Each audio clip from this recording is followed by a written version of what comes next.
সকলোকে শুভ সন্ধিয়া জনাই আজি সন্ধিয়াৰ কেইটামান গুৰুত্বপূৰ্ণ খবৰ আপোনালোকলৈ লৈ আহিছোঁ। আপোনালোকে ভিডিঅ'টো শেষৰলৈকে চাব বুলি আশা কৰিলোঁ। শেষত আপোনালোকৰ মন্তব্য কমেণ্টৰ জৰিয়তে জনাবলৈ নাপাহৰিব। আজি হৈছে 6 আগষ্ট সন্ধিয়া খবৰকেইটা চাই আপোনালোকৰ মন্তব্য লিখিব। আৰু এইখিনিতে সদায় কোৱাৰ দৰে নতুনকৈ চেনেলটোলৈ আপোনালোক যিসকল আহিছে চেনেলটো ছাবস্ক্ৰাইব কৰাৰ লগতে কাষতে থকা বেল আইকনটো প্ৰেছ কৰি অল কৰি থ'ব, যাতে নতুন এটা ভিডিঅ' দিয়া লগে লগে আপোনালোকে আগতীয়াকৈ চাবলৈ পায়। যদি ভিডিঅ'টো চাই ভাল পায় লাইক এটা কৰি দিব আৰু শ্বেয়াৰ কৰি দিব বুলি আশা কৰিলোঁ। প্ৰথমটো খবৰ যদি চাওঁ, এতিয়া মাননীয় মুখ্যমন্ত্ৰী মহোদয়ে স্পষ্টকৈ তেওঁ এইটো কথা কৈছে যে মন্তব্য কৰিছে বানপানী সাহায্য নামত কোনোবাই গৈ পিনি কাৰোবাৰ দোকানত জোৰ জবস্তি কাৰোবাৰ লোকৰ পৰা তো এতিয়া সেইখিনি টকা কোনেও সংগ্ৰহ কৰিব নোৱাৰিব, উঠাব নোৱাৰিব। যদি দিবলৈ আছে সাহায্য নামত তেনেহ'লে নিজে আগবাঢ়ি দিয়ক। তো এতিয়া যিহেতু QR কোড স্কেনাৰ হওক বাকচ এটাই লৈ এতিয়া যি বানপানী নামত সাহায্য তো এইবিলাক তো এই ক্ষেত্ৰত মাননীয় মুখ্যমন্ত্ৰী মহোদয়ে কৈছে এইটো যে মই দিল্লীকো ক'বলৈ বহুত বেছি এটা অলপমান টান পাওঁ মানে এই বিষয়টো যে পইচা আমাক লাগে এনেকুৱা ধৰণৰ। তো এই বিষয়টো যিহেতু এতিয়া আমি দেখিবলৈ পাইছোঁ ছ'চিয়েল মিডিয়াতে হওক বা এনেকুৱা ধৰণৰ কাৰ্য যে অসমৰ বানপানীৰ সমস্যাৰ বাবে ক'ৰবাত কোনোবাই নাচিছে, ক'ৰবাত কোনোবাই এনেদৰে খুজিছে। তো এইবিলাক বন্ধ কৰক। আৰু এইখিনি বিষয়টোক লৈ মই আৰক্ষী প্ৰশাসনক যিহেতু জনাইছোঁ যে এই কথাখিনি গুৰুত্ব সহকাৰে চাব লাগে। আৰু যিহেতু বহুতো এতিয়া QR কোড দিছে, স্কেনাৰ দিছে, তো এইবিলাক লৈ আৰু বহুতে দুষ্ট চক্ৰই এইবিলাক ধন আত্মসাতো কৰিছে। তো এইবিলাক তো যদি দিবলৈ মন থাকে নিজে আহি দিয়কহি পোনপটীয়াকৈ। তো এইবিলাক নহ'ব, এইটো কথা স্পষ্টকৈ মাননীয় মুখ্যমন্ত্ৰী মহোদয়ে জনাইছে।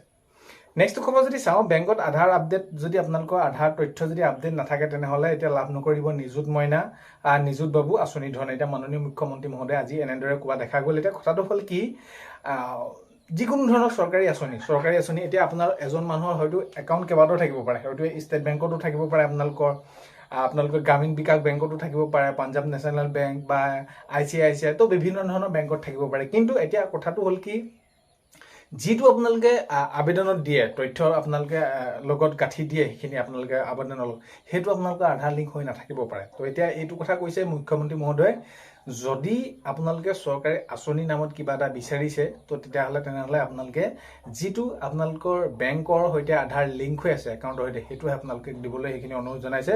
নহ'লে আপোনালোকে এই নিযুত মইনা হওক বা নিযুত বাবু হওক বা চৰকাৰী যিকোনো ধৰণৰ আঁচনি ধৰণ আপোনালোকে নাপাব বুলি মুখ্যমন্ত্ৰী মহোদয়ে ইতিমধ্যে জনাই দিছে।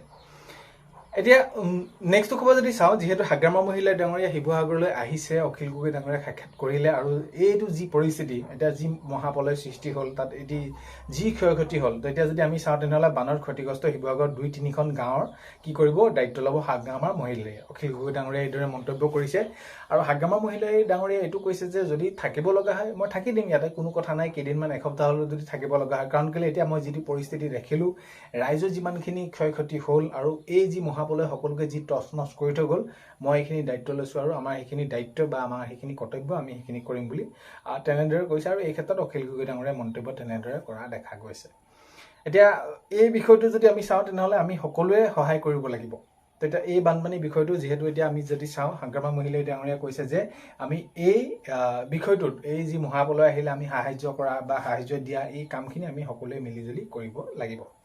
নেক্সট খবৰ যদি চাওঁ, সেয়া বান সাহায্য নামত প্ৰবঞ্চনাৰ বিৰুদ্ধে CID অভিযান। যিহেতু এতিয়া বহুতে স্কেনাৰ দিছিলে, বহুতে QR কোড কিবা কিবি দিছিলে, কিন্তু সেইখিনি তেওঁলোকে নিজৰ লাভৰ বাবে দিছিলে, বানাক্ৰান্ত লোকসকলক কিবা এটা সহায় কৰিম বুলি ভাবি নহয়। এইটো যিহেতু মাজতে এটা সময়ত এনেকুৱা ধৰণৰ হৈ গ'ল যে যিহেতু কি হয় সকলো আগবাঢ়ি আহিছিলে, স্কেনাৰ দিব লাগে, QR কোড দিব লাগে, সহায় কৰিব লাগে। তো এই সুবিধাটো লৈ যিসকল ভাল আছিলে বা তেওঁলোকে সেইখিনি সহায় কৰিছে, যিসকলে এই এনেকুৱা ধৰণৰ অসৎ কাম কৰিছে তাৰ বিৰুদ্ধে এইখিনি CID অভিযান চলোৱা দেখা গৈছে বা চলাইছে।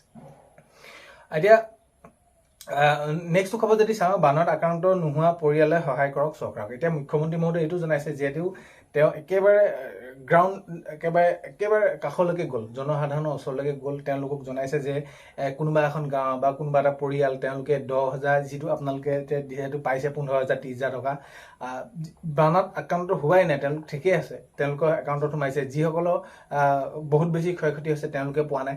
তো এই বিষয়টো যেতিয়া মাননীয় মুখ্যমন্ত্ৰী মহোদয় কাণত পৰিলে, তেতিয়া এতিয়া মাননীয় মুখ্যমন্ত্ৰী মহোদয়ে কৈছে যে নিজৰ যি ওচৰৰ লোক আছে, ধৰি লওক এতিয়া কাৰোবাৰ কোনোবা এনে এজন লোকৰ হয়তো বানপানী নহ'বও পাৰে, তেওঁৰ একাউণ্টত সোমাইছে। কাৰণ কেলৈ এইটো এতিয়া কোনো ধৰণৰ তথ্য তেনেদৰে লোৱা নাই, কাগজ পাতি লোৱা নাই, ডকুমেণ্ট লোৱা নাই, আধাৰ চোৱা নাই, বেংক পাছবুক তেনেদৰে সেইখিনি চোৱা নাই, যাক যি যেনেদৰে পাৰে তেনেদৰে দি দিছে। তেতিয়া এই বিষয়টোলৈ কৈছে যে ওচৰৰ কোনোবাই যদি একেবাৰে বানত আক্ৰান্ত হোৱা নাই বা বানাক্ৰান্ত তেওঁলোকে সেইখিনি কোনো ধৰণৰ ক্ষয়ক্ষতি হোৱা নাই, তেওঁলোকৰ একাউণ্টত যদি কিবা প্ৰকাৰ সোমাইছে তেনেহ'লে আনজনক সহায় কৰক, নহ'লে আমি এই বিষয়টো আৰু এনেধৰণে খেলিমেলি হৈ থাকিব আৰু খেলিমেলি নোহোৱাটো আমি বিচাৰোঁ, এইদৰে মাননীয় মুখ্যমন্ত্ৰী মহোদয়ে জনাইছে। নেক্সট খবৰ যদি চাওঁ, এতিয়া এইটো কথা কৈছে স্পষ্ট কথা, বানপানী নামত কোনো ধৰণৰ চান্দা উঠোৱাৰ প্ৰয়োজন নাই বুলি। আৰু এইটো আজি মাননীয় মুখ্যমন্ত্ৰী মহোদয়ে জনাইছে যে অসমত চাকৰি নামত আৰু দুৰ্নীতি নহয়। এতিয়া চাকৰি নামত দুৰ্নীতি নহয়, আমি পুলিয়ে পোখাই সকলোখিনি উঘালি দিলোঁ। যিয়ে নেকি বহুত বছৰ ধৰি চাকৰি নামত দুৰ্নীতি কৰি আছিলে, টকালৈ চাকৰি দি আছিলে, এতিয়া আমি যিসমূহ চাকৰি দিলোঁ এটকা নোলোৱালৈকে কোনো ধৰণৰ হাইকত নোহোৱাকৈ আমি সেই সকলোখিনি চাকৰি দি আছোঁ আৰু আগন্তুক সময়তো আমি চাকৰি দি যাম বুলি মুখ্যমন্ত্ৰী মহোদয়ে জনাইছে। নেক্সট খবৰ যদি চাওঁ, উজনি বান বুলি ক'ব নোৱাৰি, সেয়া এক চুনামি। ৱাজেদ আলী চৌধুৰী ডাঙৰীয়া মন্তব্য কৰিছে যে এয়া এক আছিল চুনামি, আমি বানপানী বুলি ক'ব নোৱাৰোঁ। নেক্সট খবৰ যদি চাওঁ, বহুতে সুধি আছে গুৰু দক্ষিণা কি হ'ব, গুৰু দক্ষিণা কি হ'ব, গুৰু দক্ষিণা কি হ'ব। গুৰু দক্ষিণা অতি সোনকালে দিয়া হ'ব। এইখিনি ক্ষেত্ৰত শিক্ষামন্ত্ৰী ডাঙৰীয়া ইতিমধ্যে জনাইছে, গুৰু দক্ষিণা আঁচনিৰ জৰিয়তে যিসকল শিক্ষাগুৰু আওতাত আহে আইনত, তেওঁলোকক সকলোকে দিয়া হ'ব। নেক্সট খবৰ যদি চাওঁ, মঙলদৈ বান পৰিস্থিতিৰ পৰিদৰ্শন মন্ত্ৰী বিশ্বজিৎ দৈমাৰী ডাঙৰীয়াই আজি পৰিদৰ্শন কৰা দেখা গৈছে। এতিয়া আপোনালোকৰ ৰেচন কাৰ্ড যদি আছে, ৰেচন কাৰ্ড যদি আপোনালোকৰ আছে, ৰেচন কাৰ্ডৰ সৈতে আপোনালোকে ফিংগাৰ প্ৰিণ্ট দি আধাৰ সৈতে লিংক কৰাই সকলোখিনি ঠিক কৰি লওক, নহ'লে আগন্তুক সময়ত আপোনালোকে সেইখিনি চাউল নাপাব। এতিয়া পানী যেতিয়া শুকাই যাব, শুকাই যোৱাৰ পিছত বহুত বেছি এটা ভয়ংকৰ পৰিস্থিতি হ'ব, বেমাৰ আজাৰ হ'ব। এতিয়া বহুতো লোক তেনেদৰে বেমাৰত আক্ৰান্ত হৈছে। তো এই দিশটোত চৰকাৰে অধিক গুৰুত্ব সহকাৰে লোৱা দৰকাৰ আৰু এইখিনি ক্ষেত্ৰত লোৱা কথাও এতিয়া ইতিমধ্যে মুখ্যমন্ত্ৰী মহোদয়ে জনাইছে।